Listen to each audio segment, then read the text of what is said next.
حدیث نمبر 53۔ میں عبداللہ بن عباس رضی اللہ عنہ کے پاس بیٹھا کرتا تھا۔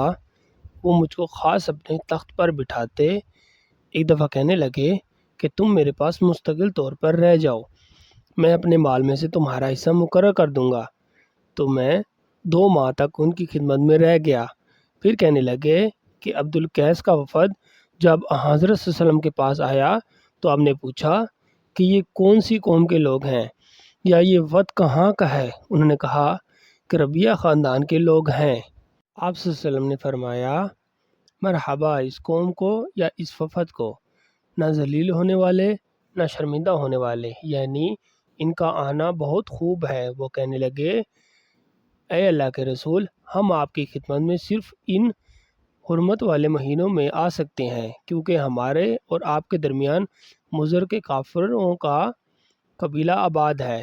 پس آپ ہم کو ایک ایسی قطعی بات بتلا دیجئے جس کی خبر ہم اپنے پچھلے لوگوں کو بھی کر دیں جو یہاں نہیں آتے، اور اس پر عمل درآمد کر کے ہم جنت میں داخل ہو جائیں۔ اور انہوں نے آپ سے اپنے برتنوں کے بارے میں بھی پوچھا۔ آپ صلی اللہ علیہ وسلم نے ان کو 4 باتوں کا حکم دیا اور 4 قسم کے برتنوں کو استعمال میں لانے سے منع فرمایا۔ ان کو حکم دیا کہ ایک اکیلے خدا پر ایمان لاؤ۔ پھر آپ صلی اللہ علیہ وسلم نے پوچھا کہ جانتے ہو ایک اکیلے خدا پر ایمان لانے کا مطلب کیا ہے؟ انہوں نے کہا کہ اللہ اور اس کے رسول ہی کو معلوم ہے۔ آپ نے فرمایا کہ اس بات کی گواہی دینا کہ اللہ کے سوا کوئی معبود نہیں، اور یہ کہ حضرت محمد صلی اللہ علیہ وسلم اس کے سچے رسول ہیں، اور نماز قائم کرنا اور زکوٰۃ ادا کرنا اور رمضان کے روزے رکھنا، اور مال غنیمت سے جو ملے اس کو اس کا 5واں حصہ مسلمانوں کے بیت المال میں داخل کرنا، اور 4 برتنوں کے استعمال سے آپ صلی اللہ علیہ وسلم نے ان کو منع فرمایا۔